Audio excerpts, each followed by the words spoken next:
ॐ सहनाववतु सहनौ भुनक्तु सह वीर्यं करवावहै तेजस्विनावधीतमस्तु मा विद्विषावहै। ॐ शान्ति शान्ति शान्ति। ॐ सदाशिवसमारम्भां शङ्कराचार्यमध्यमाम् अस्मदाचार्यपर्यन्तां वन्दे गुरुपरम्पराम्। श्रुतिस्मृतिपुराणानाम् आलयं करुणालयं नमामि भगवत्पादं शङ्करं लोकशङ्करम्। शङ्करं शङ्कराचार्यं केशवं बादरायणं सूत्रभाष्यकृतौ वन्दे भगवन्तौ पुनः पुनः।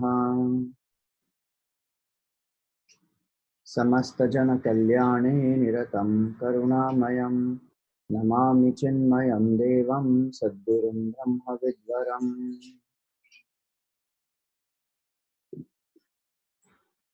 हरि ओम। Salutations to all. We were seeing the 14th mantra of this third Valli, where we saw that a call is given by the rishis that arise, awake, go to the teachers and learn the truth. And also it was a word of caution that this path is extremely subtle, sharp, shurasya dhara. It is like the razor's edge. Shurasya dhara nishita. It is very, very sharp and very difficult to walk. Durgam pathastat kavayo vadanti. The great people say that it is not something that one can take up very easily. And hence, to show that what is the difficulty of this path is the next mantra actually. So the connection between this 14 and 15, that is where the commentary of Shankaracharya we pick up from there. Tat katham ati sukshmatvam jneyasya iti uchyate. So what is the difficulty? Why is it said that it is very, very sharp? Because it's extremely subtle. The goal that has to be reached, the self that has to be known is extremely subtle. What is the subtlety? That is going to be explained. Sthula tavad iyam medini shabda sparsha rupa rasa gandha upachita sarvendriya vishaya bhuta tatha shariram.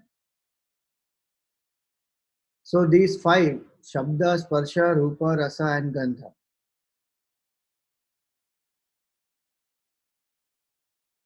these are the sense objects. Medini means the earth. This earth is the grossest because we are able to see, hear, taste, smell and touch. Of all the five elements, the grossest element is the earth, because all the five can be done with it. I can see the earth, I can smell, I can touch, I can feel, I can eat, all five here. So the grossest being the earth,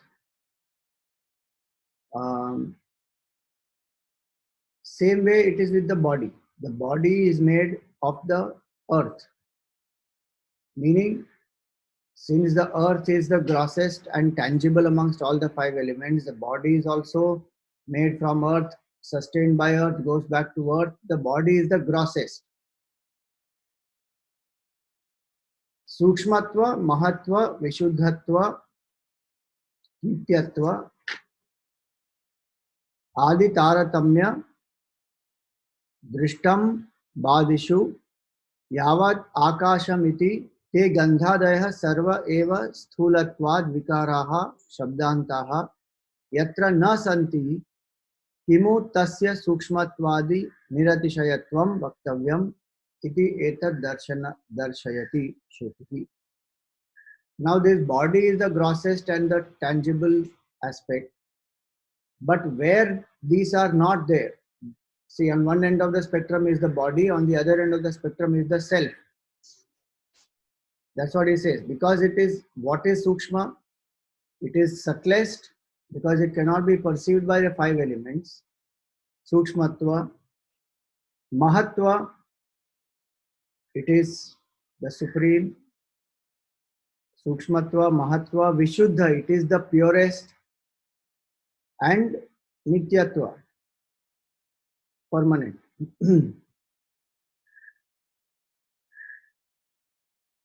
Now these other four elements are subtler, more pervasive, uh, more purer, and subtler, greater, purer, more pervasive. Yeah. So grossest is the earth. Subtler than earth is water. Subtler than water is fire. Subtler than fire is air. Subtler than air is space. So the space is the subtlest. We cannot see, hear, taste, smell, touch space. And earth is the grossest. So as far as elements is concerned, five elements and then the self. So what is being done here? Shankaracharya is saying earth is being the grossest. Step by step, if we see, the elements become subtler and subtler and subtler, and self is subtlest of all. That's the point here. One end of the spectrum is earth, which is the grossest. Other end of the spectrum is the self. But between is what? The levels of subtlety are explained by explaining these different other four elements.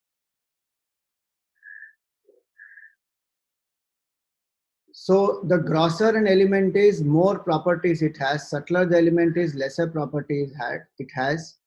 But the subtlest is that which has no properties. That's the principle. Now, what is the problem if properties are there? If properties are there in anything, it becomes most easily changeable. It changes, it is finite, it will perish. So the grosser a thing is, the more properties it has, the faster it perishes compared to the subtler. Like earth and this body predominantly made up of that perishes faster.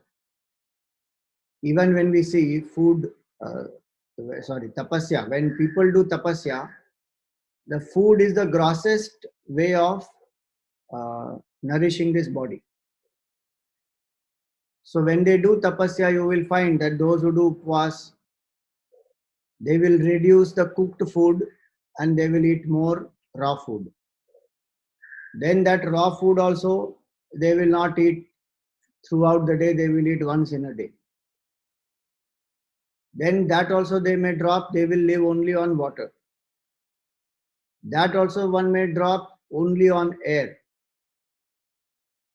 Like that the subtlety is there. So the higher one wants to grow, evolve, one has to develop subtle perception. Invoke that subtlety of the mind and the intellect. That was said in the 13th mantra earlier. When it was said Drishyate, not 13, before that. Drishyate tu agreya buddhya sukshmaya sukshma darshibhi. How to have a sukshma buddhi. One way to have sukshma buddhi is to do tapasya to reduce the gross input and increase the subtle input. That is called sukshma. So when a person is able to do that, then one develops the required equipment to experience the subtlest. See, literally we may not need to do this tapasya in that sense. So nothing to be scared of. Oh God, I have to stop eating food, stop drinking water. No, I'm not saying that. I'm just saying to understand the progression of subtlety. That how the grosser is more tangible, more qualities, more properties, so more easily perishable. Subtler has lesser qualities, lesser properties, so much more powerful. And in this order of 5 elements, space, air, fire, water, earth, that is the order of subtlety. But that which is beyond the space also, in which none of the properties exist, that is the self. Now, how to recognize that? That is why it was said earlier that this is a very difficult path, because all the known supports are to be dropped. Whatever we know is in the realm of 5 elements. Even in the realm of 5 elements, for us to understand space only is difficult. That which cannot be perceived by the senses, how to understand? At the maximum, one can say it is a product of the mind, projection of the mind, which is a fact. There is nothing wrong about it, nothing erroneous about it. It is a fact. The space and time are projections of the mind. Even science accepts that. Einstein also said it. So space and time projections of the mind, externally, yes, they may be there, but we are not able to perceive through the senses. But we are able to infer that in which everything exists, that is space. Avakashatvat akasha, that which includes everything in it, that element is space. Air we can feel, fire we can see, water we can see and touch and drink, all that. Earth we can smell, is visible also. All 5 elements, all 5 senses can perceive the earth. But space cannot be perceived by any of the 5 elements. So it is the subtlest. And subtler than space is the Atma, which enlivens all the 5, in which none of these exist. That's why I say Shabdantaha yatra na santi. There are neither the objects, Shabda, Sparsha, Rupa, Rasa, Gandha, nor the 5 elements, space, air, fire, water, earth. Tasya sukshmatvadi niratishayatvam vaktavyam. Hence it is the subtlest. And about that is what is the next mantra. So this is the connection. That when it is said it is sharp, it is subtle, it is difficult to walk this path. Why it is difficult? Because the object of our seeking, the goal that we want to seek, is so subtle. But what is the saving grace? It is my nature. That it is already my true nature. It is just that I don't know it right now. So the moment I understand this very clearly and then prepare myself, those steps we saw earlier, how to make the buddhi subtle, how to make the buddhi sharp, those when I start doing, then the attachment to this finite will go. And the attachment to the finite, when it goes, the infinite reveals by itself. So though it is difficult, because it is my own nature, what is required is just waking up. That's why Uttishtata Jagrata. Arise and awake. I have to only awaken to my state, true nature. Right now I have forgotten who am I, so that ignorance is the main issue. It is not that I have become this finite and now with great effort I have to become infinite. No. I have to ensure that I remove this ignorance. Subtlety is required for removal of ignorance. Ignorance is what is making me think I am this body, mind, intellect. When I drop that wrong notion, I am this body, mind, intellect, contemplate steadily on the truth, ignorance goes. To contemplate steadily on the truth, I need that type of a buddhi. Sukshma buddhi and agra buddhi. That sukshma buddhi, agra buddhi, there are various steps how to cultivate. So this is the sequence of how we prepare ourselves and cultivate sukshma buddhi, agra buddhi, then come contemplate on the self, remove the ignorance, realize the truth. That is called arise and awake. So now let us see what the mantra says. The 15th mantra. Ashabdamasparshamarupamavyayam tatha rasam nityamagandhavacchayat anadyanantam mahatah param dhruvam nichayatan mrityumukhat pramuchyate. So the simple meaning of the mantra here is Ashabdam, where there is no sound, sparsha, there is nothing to touch, Asabdam, Asparsham, Arupam, nothing to see, Avyayam, it is changeless, Arasam, there is nothing to taste, and Agandham, nothing to smell. Meaning, none of the objects are available there in that state of self. It is Nityam, it is eternal. Anadi, it is beginningless. Anantam, endless. Mahataparam, greater than the total mind. Dhruvam, eternal. Now these are all pointers of the self. Nichayatan, having known this self, Mrityu Mukhat Pramuchyate, a person becomes free from the jaws of death. This is the basic meaning. Now let us see the commentary. Ashabdam, Asparsham, Arupam, Avyayam, Tatha Rasam, Nityam, Agandhavachayat, Etad Vyakhyatam, Brahma Avyayam. So first point he clarifies is this is the state of Brahman. Because even in the state of deep sleep, this is possible. Ashabdam, Asparsham, Arupam, Arasam, Agandham. Nothing to see, hear, taste, smell, touch. In deep sleep also. But that is not what is pointed here, because the word Nitya and Dhruva, etc. are used. Beginningless, endless, all those are used. So it is indicating Brahman. In deep sleep, there is beginning, there is end, it is changing. So it is not that state which is referred to. Brahma Avyayam. Yadhi Shabdadimat Vyeti. Tu Ashabdadimatvad Avyayam na Vyeti na Kshiyate. Because whatever object is endowed with qualities of the ability to see, hear, taste, smell, touch, that will change and that will perish. This Brahman does not have those properties. That's why I said the grosser the thing is, more properties it has, more faster it perishes.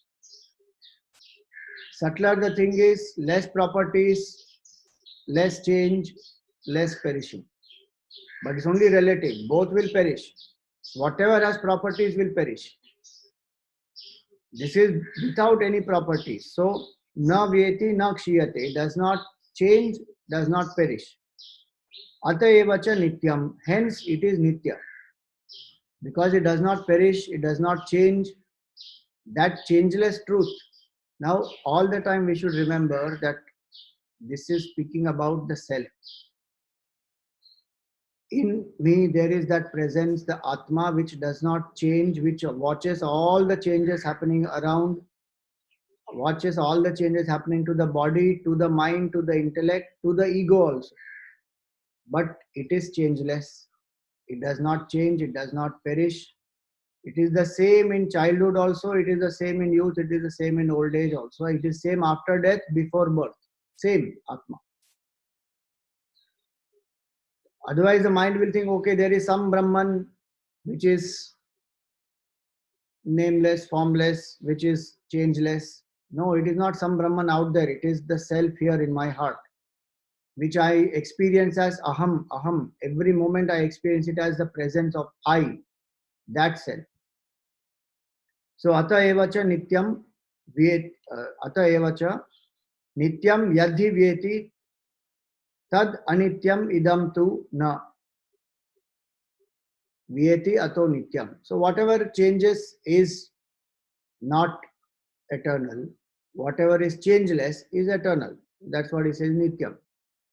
Itascha nityam anadi avidyamanaha adi karanam asya tadidam anadi. Now it said anadi anantam. So why is it called anadi? Why is it called beginningless? Because there is no cause of this. See, anything which has a beginning means there is a cause from which it starts. So like pot, example, pot is created. So pot is the effect and mud is the cause. From that mud, pot has been made. So that pot will be made at a particular point in time. So we can say at 7:40 in the morning, this pot was created. So the pot has a beginning and you might destroy the pot. So you say at 10 o'clock, the pot was destroyed. So pot will have a beginning, pot will have an end because it is an effect of a cause, which is mud. But before the pot was made, mud was. During the pot, mud is. After the pot also, mud is. There is no change in that mud. Because the mud is not having a cause. Pot is having the cause. Same way here, he says, itascha nityam anadi avidyamana adi karanam. The first cause is not there. This is the first cause. The ultimate cause is this. Typically, people ask, no, who created this world? So we say God. And children especially will ask that. Now, who created God? Now, what to answer? If you say God's father created, they will say, who created God's father? It will go into an infinite regress. That ultimate cause is causeless. There is no beginning to that cause. There is nothing before it. And nothing created it. Because if something created it, then that is greater than this. Pot created out of mud. So which is greater, mud or pot? Mud is greater. Cause is always greater than the effect. If this is an effect, that itself means there is modification, means it will perish. So this is not having any cause. Adi karanam avidyamana. There is no cause of this. It is the causeless absolute truth. Asya tadidam anadi. Hence it is anadi. Yadhi adi mat tat karyatvat anityam karane praliyate yatha prithivyadi. Whatever has a beginning will have an end because it will go back to the cause. Like the five elements. They are born out of the Atma, they will go back into the Atma. Like the dream. No? The dream is born out of the waker's mind. It is sustained by the waker's mind. It will go back to the waker's mind. So whatever has been created, whatever has a beginning, it has emerged out of the cause. It will go back into the cause. That is the end of it. So beginning is emerging out of the cause. End is going back into the cause.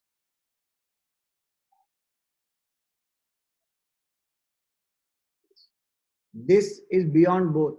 The Atma is beyond both.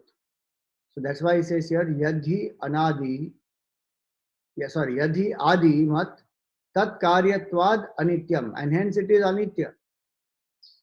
It is not, it is constantly changing. It is not permanent. Karane Praliyate Yatha Prithivyadi. Idam tu Sarva Karanatvad Akaryam. Akaryatvad Nityam. Na tasya karanam asti yasmin praliyate. This is the cause of everything. Which from which everything comes, in which everything stays, into which everything goes back. So this by itself is causeless. But anything else which comes out will come back into the cause. This does not have a cause. God was, is, will be. Creation can come and go. Like the waker always is. The dream world comes and goes, but the waker remains. So in the same way, the self in us is that which even daily we see. What we are talking about the world outside is happening here also. Every night we go back to sleep. We go to sleep. All the world of perception of objects, emotions, everything becomes unmanifest. In the state of deep sleep, there is nothing. Then from the deep sleep, again it starts manifesting dream and the waking. So what is that self in which all the three states go back and emerge, again go back, again they emerge? That is the self. Hence, here he says that that cause is the causeless cause, and hence it is called beginningless, Anadi. There is no beginning to it. Another way to understand this is time and space itself are projections of mind. That which is beyond mind is obviously beyond time, beyond space. Beginning and end are possible in time. If time only is not there, where is beginning, where is end? Meaning there is no birth, change, death, none of that process. That is applicable only to finite objects. To the infinite self, that is not applicable. Very definition of infinite means birthless, changeless, deathless. If something is not birthless, changeless, deathless, how will it be infinite? It will perish. It's finite only. So it has not come into being from something else, so it is anadi, and nothing else comes out of it also. That is the next level. Tatha anantam. Avidyam ananto, avidyamano antaha karyam asya tad anantam. Because it does not have a karana, it is anadi. And because nothing, no karya is produced out of it, it is ananta. Now you say, but just now we said that everything comes out of it and goes back into it. See, that is with reference to the creation. We say the source of creation is the self and the dissolution of creation is in the self. But by itself, from the self standpoint, if we see, nothing comes out of it, nothing goes into it. How to understand that? If somebody is seeing a snake, then we will say that the cause of the snake is the rope. So from the rope the snake came, by the rope the snake is sustained, in the rope the snake goes back. That is from which standpoint? From the snake standpoint. But if one has cultivated little detachment from that snake, one understands and inquires into what is the root cause of this, and one puts a torchlight and sees, then one sees, hurry, there is rope in it. This is not a snake at all. Now that rope does not produce any snake, does not sustain any snake, and no snake goes back into it. So from that standpoint of the Atma or that pure consciousness, the world does not come out of it, nor does it go back into it. So there is no effect produced from it, which again goes back into it. But from the world standpoint, if we say, what else can be the cause? It is the same Atma appearing as the world. From dream standpoint, we say that yes, the dream came from the waker's mind, sustained by the waker's mind, went back into the waker's mind.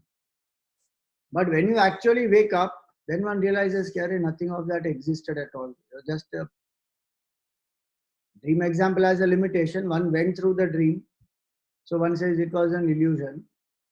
But rope and snake example, rope never produced the snake actually. Now see, this is why it is subtle. When it was said, no, this is subtlest path. It is subtle because of these two things. One is the nature of the Atma is beyond the five elements without any properties. Ashabdam, Asparsham, Arupam, Agandham, Arasam. This is five. Second is it has no beginning and no end. Meaning it is a cause which has no cause, and it is a cause which doesn't produce any effect, which means world did not come into existence. Now how to understand that? While living in the world, I am saying world is not come into existence at all. This is why it is subtle. And the only way to realize this is withdraw the attention from the whole world, from the body, from the prana, from the mind, from the intellect, from the ego. What remains is the Atma. Only a person who experiences the Atma will understand this truth, that nothing was produced from it and nothing else produced it. No cause for the Atma and no effect Atma will produce. And because of that it is Ananta also. Anadi because it does not have a cause. Ananta because it does not become the cause for anything else. It is indestructible. Like the example given here is Yatha Kadalyadehe Faladikarya Utpadanena api anityatvam drishtam nacha tathapi antavatvam brahmanaha atopi nityam. So what it is saying here, many in the world we see the finite cause which is there, when it produces an effect, the cause perishes. The example given here is the plantain. So the plantain tree gets destroyed. Kadalyade falade karyatva utpadanena.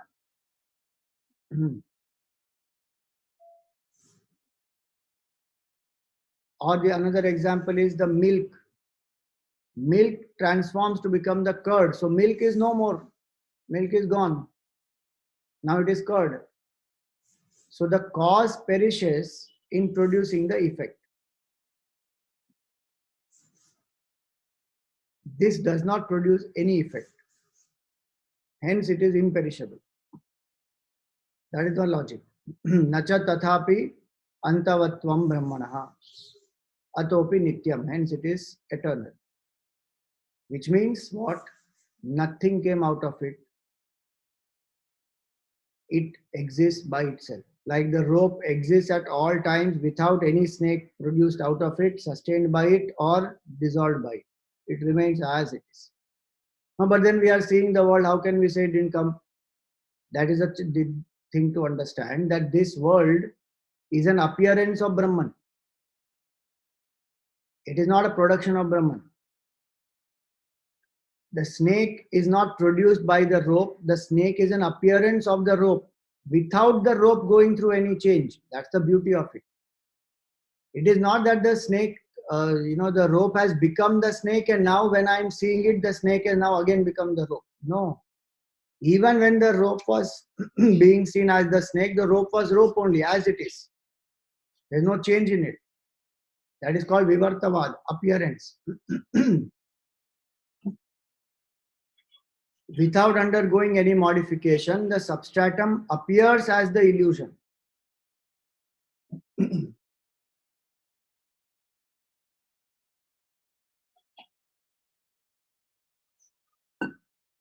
Without undergoing any modification, the sand in the desert appears as water.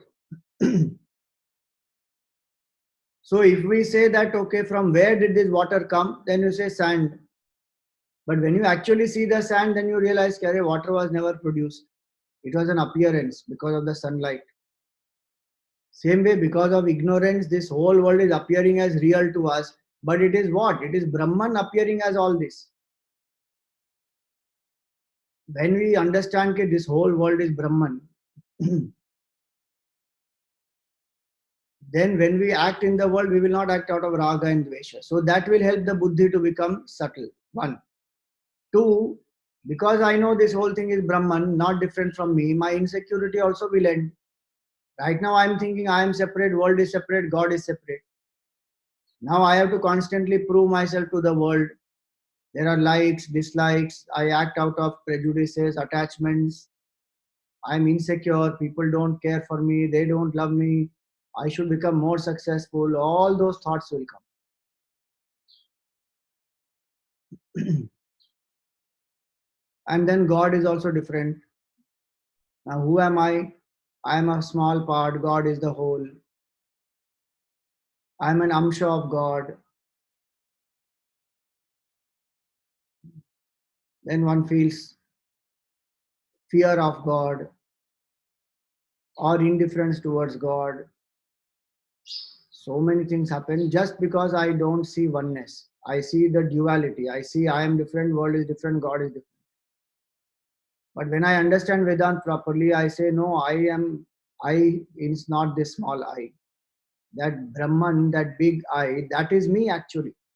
And that Brahman is appearing as the three, the world, the God, the individual and the Lord. Jiva, Jagat, Ishvara are manifestation of one Brahman. And I am that Brahman, not this one little individuality. Where is fear after that? When a person has no duality, there is no fear. Vityad vai bhayam bhavati. Taittiriya Upanishad says only by duality there is fear. Where there is no duality, there is no fear. In the state of deep sleep, no fear. In the state of complete absorption, when I'm doing my work with full absorption, there is no fear because I've lost myself into that work. Those are simpler examples, but when that person withdraws the attention from the world and experiences samadhi avastha, gone. All body identification is gone. No fear, absolutely. One revels in absolute bliss. That is the state. And that is my nature. So once I understand this, this does not have a cause and it does not produce any effect. The when we say does not produce any effect, it is to say that world really is not come out of it. World is only an appearance of this. So creation, entire creation is an appearance, not a production, not a modification. It's an appearance. So what is the meaning of that? If something is an appearance, then we don't get carried away by the appearance. We go to find what is the substratum. Like the mirage water, the water is an appearance. Now an appearance cannot satisfy me. And an appearance is an appearance of something else. These 2 points are important. Today we are satisfied with appearance. That is the problem. How strange it is. If a traveler in the desert is satisfied by seeing that water and he feels, hurry, there is water, and he runs there. That example has a limitation because when he goes there, there is no water. So we get disappointed. Again, one goes somewhere else to find water. But in the world, what is happening? It is appearing that there is happiness in some cake, in some house, in some money, in some position, in some power, and I'm getting it and I'm happy with it.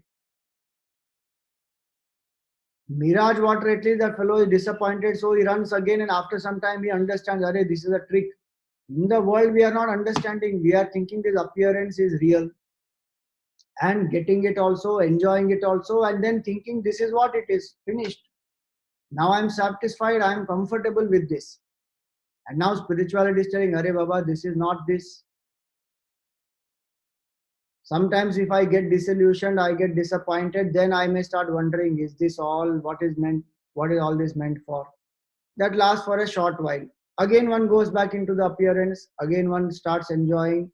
One says, no, all this we should not think. Be positive, enjoy, have a good time in life. Anyway, life is temporary. Again, start. Which means I am escaping from the reality.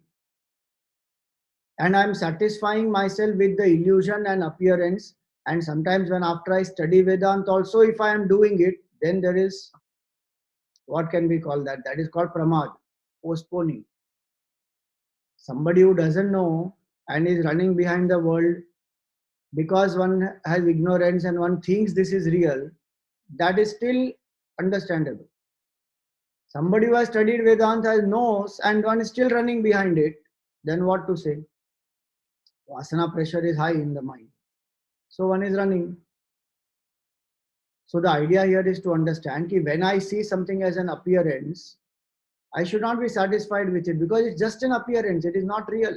It cannot fulfill my demand. Mirage water cannot fulfill my demand. It cannot quench my thirst. Same way in samsara, no matter how much we try to experience, even positively we get success, name, fame, progeny, prosperity, everything, still my basic demand will not be met. Which is what? Permanent happiness will not be met. Because the ego is so finite. The finite can experience only finite. But my true nature is infinite. And so nothing of finite will satisfy. Because I've forgotten my infinite nature. And I'm trying to pacify myself with some finite. So the choice is only between less finite and more finite, but that is not infinite. I may have 1 lakh rupees or 10 lakh rupees or 10 crore rupees or 100 crore rupees. It has some functional utility while living in the world, but my demand, basic demand, will not be met by it. I will still feel incomplete. I will still feel miserable. I will still feel duality. I will still have fear, insecurity, sorrow. Only the cause of sorrow may be that somebody is miserable because they don't have enough money. Somebody is miserable because somebody else doesn't love them. The cause may be appearing different, but the tendency to be miserable is same because limitation is there. Jiva bhav is there. So when a person understands this deeply, one may do one's duty in the world, one may do whatever needs to be done, but there is no hankering after pleasure, there is no hankering after happiness, depending on those things, because one knows it is an appearance. Like today, do we derive any great sense of joy in childhood toys? We don't. But children derive a lot of joy. For them, that is real. They will talk to the teddy bear, they will feed the teddy bear, they will sleep with the teddy bear. For them, that teddy bear is real. And if you take it away, the child will cry like anything. The whole house he will bring down. Why? Because that is real. Now we have grown up, now we understand there is no joy there, it is just an appearance. It's just a toy. For these great masters and seekers, this whole world is an appearance, so they stop running behind. Only when I stop running behind the world can I inquire that what is the cause of this world.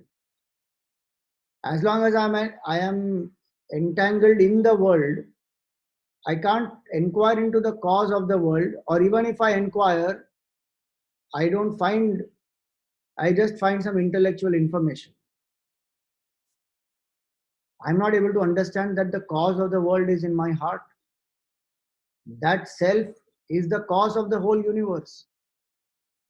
I may know information, I may give talks on it, but I can't feel, I don't experience it.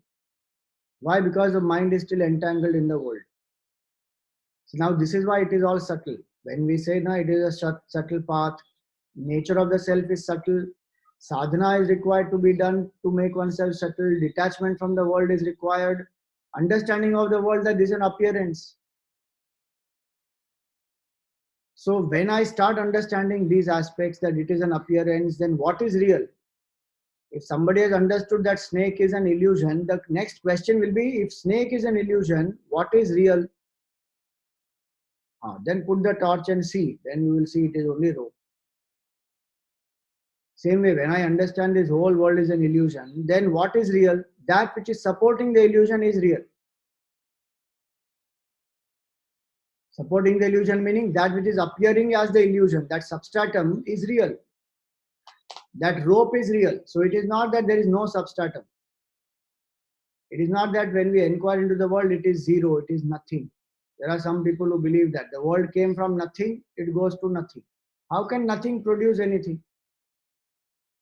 And how can it go back to nothing? If I am seeing the effect, there has to be some cause for it. Vedanta says that cause is Atma only, and Atma has not produced the self, produced the world.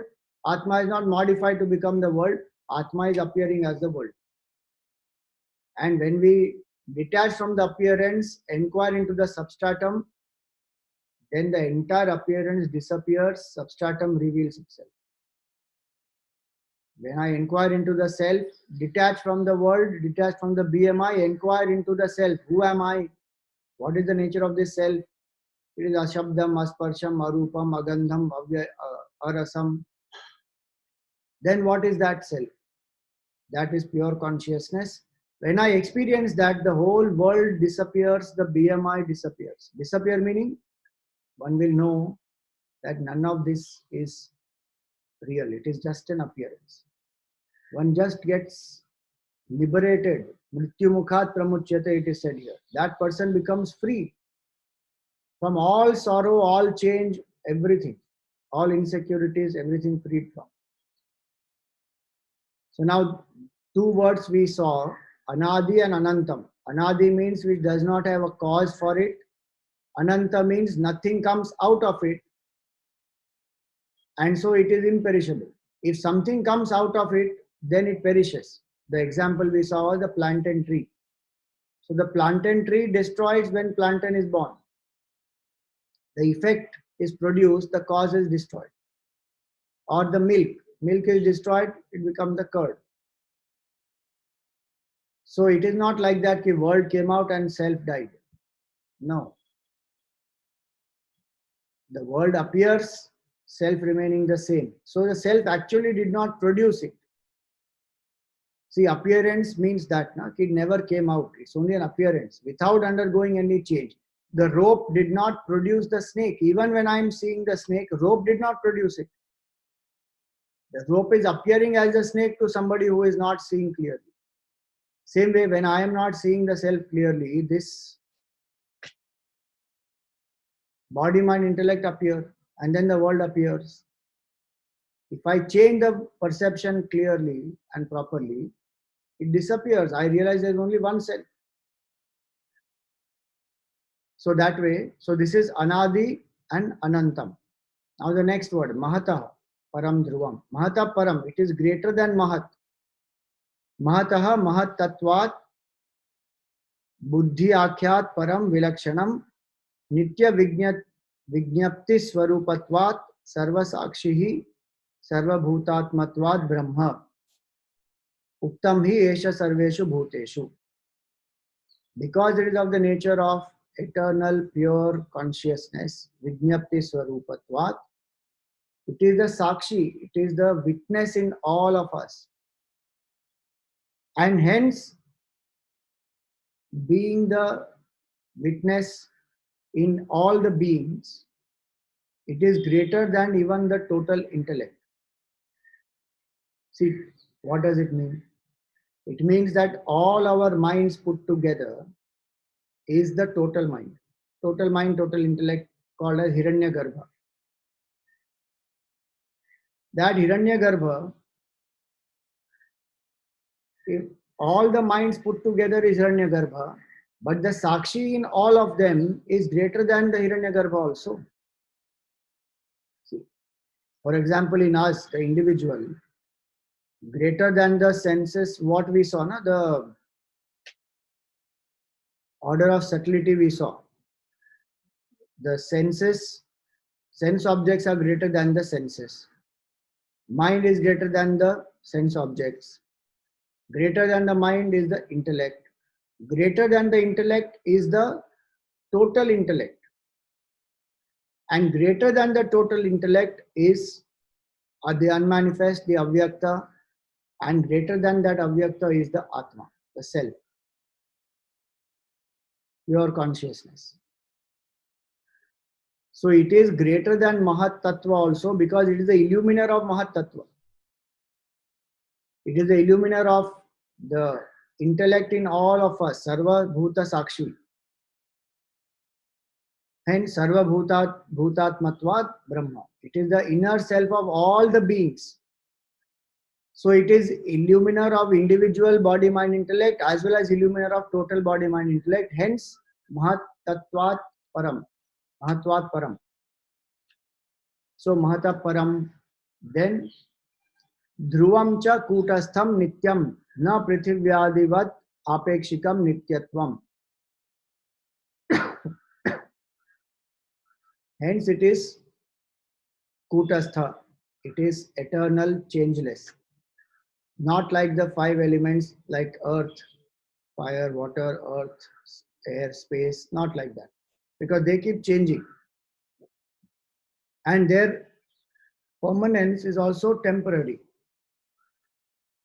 They have a relative permanence. Earth, water, fire, air, space, they have relative permanence. Meaning, see, bodies may come, bodies may die, but the earth remains. So compared to body, the earth is much more permanent, no? 4.2 billion years is the age of earth. 4.2 billion years. Compared to the body, that is such a long time. But compared to the self, that is nothing. And that also perishes. The earth will perish at one point in time. So the earth is relatively permanent. This is not like that. This is eternally there. That's what he is trying to say. Kutastham nityam. It is changeless. It is eternally present at all times. So there is no relative impermanence. Sorry, relative permanence. Like heaven also is relative permanence. It's not absolute permanence. So there is no old age, there is no disease, there is no death in that realm of consciousness. So it is relatively permanent. But when the punya is over, one again comes down. So though it may be a long period of time, it is still temporary. It will perish. This is not like that. Atma never goes through any change and it is absolutely permanent. Past, present, future, time itself does not exist. And if at all we say, then we say in past, present, future, it is changeless. That is called dhruvam. Kutastham, nityam. Tad evam bhutam brahma atmanam nichaya. Such a Brahman, when one realizes is the Atma, is my true self, nichaya avagamya, having known, tam atmanam mrityum, mrityumukhan, mrityugocharad, avidya kama karma lakshanat pramuchyate vimuchyate. So it was said that having known this, nichayatan mrityumukhat pramuchyate, having known this, one is freed from the jaws of death. So having known the Atma, one becomes free from death. What is the death here? Avidya kama karma lakshana. One is freed from ignorance, desire and selfish actions. Because really speaking, death is this. It is not the death of the body. Death of the body will happen even for a realized master. So it's not that a person is not going to die. But Mrityu Mukha is this. The cause of death is ignorance. When I don't know who am I, then I think I am the BMI.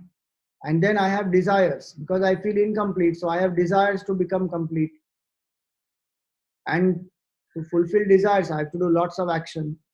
And every action that I do will not give result in the same life. So now I have to take another life. This cycle goes on. How will this cycle end? Because this is every moment change, every moment death. This cycle will end only when I realize the absolute truth, which is this Brahman. Ashabdam, asparsham, arupam, avyayam, atharasam, nityam, agandhavachayat. That I have to realize.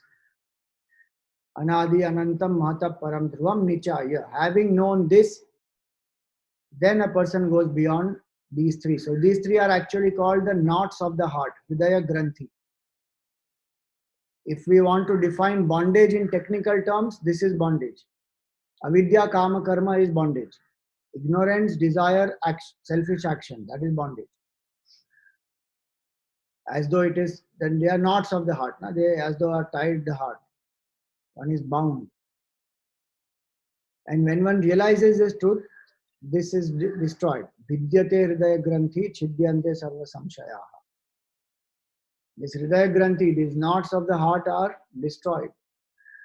Tasmin drishte paravari, when we realize the Supreme. So now because of this subtlety of the nature of the self, the subtlety of the sadhana, it was said in the earlier mantra that this path is extremely subtle, extremely sharp, and not easy to walk on, not easy to realize the self. Now this portion concludes this third value. So he says, Prastuta Vijnana Stuti Artham Aha Shrutihi. This earlier portion, what was just spoken about, to glorify that and to understand what will be the result of this, the next mantra is said.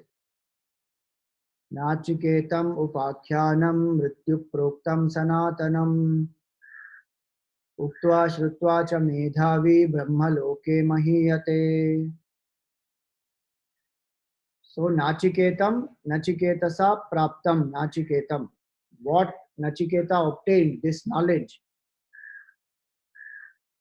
Mrityuna Proktam, Mrityu Proktam. By Lord Yama, what was spoken, the knowledge which Nachiketa got, Mrityu Proktam idam akhyanam upakhyanam. This discourse, this knowledge that he gave, Valli Traya Lakshanam. This is the third Valli.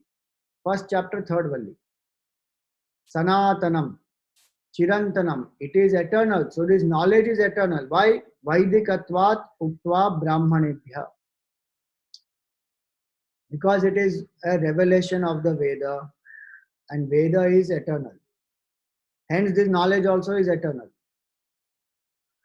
Please remember, Veda does not mean a book. As a book, it may be perishable.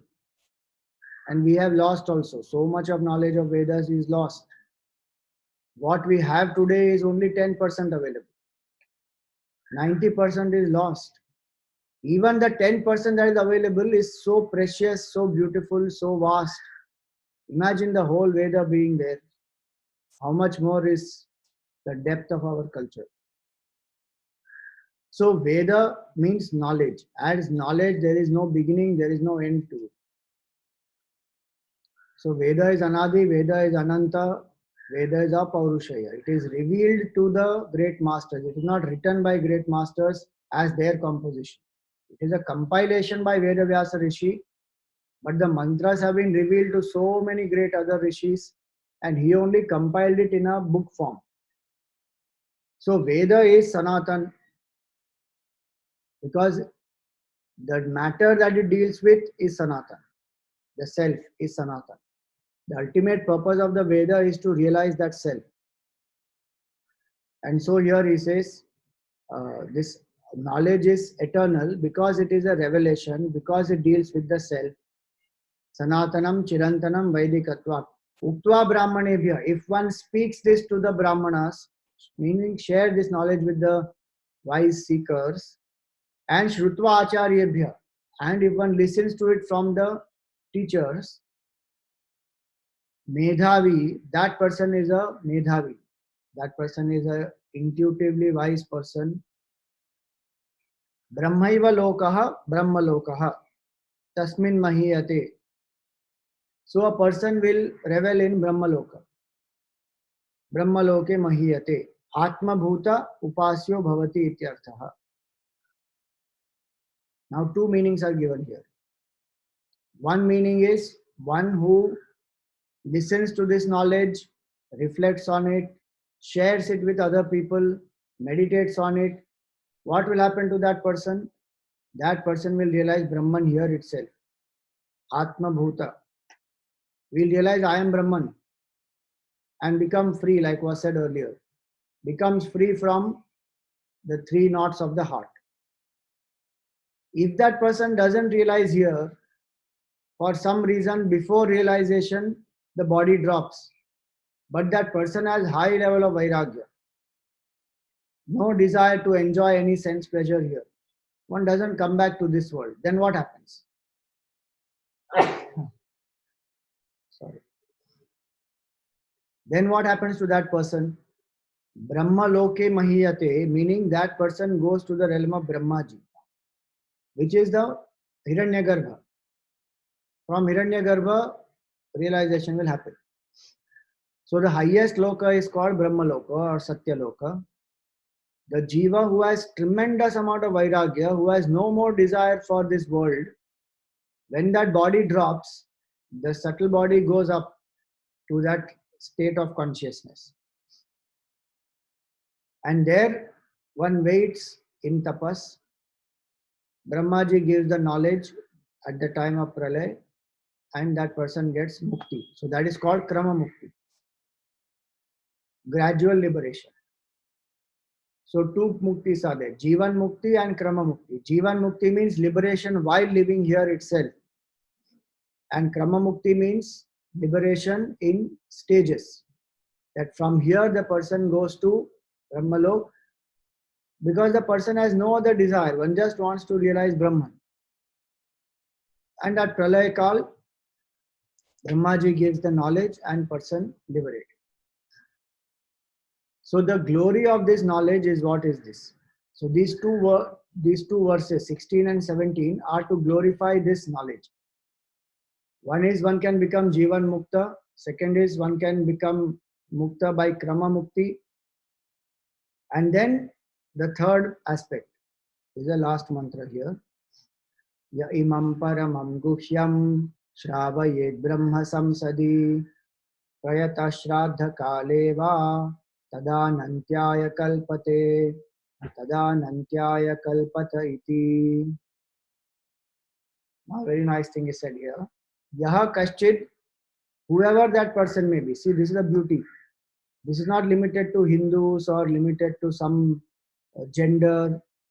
A lot of people bring all these objections. What Shankaracharya says, Yaha, in this mantra itself, the word Yaha is there. Yaha means whoever that person may be.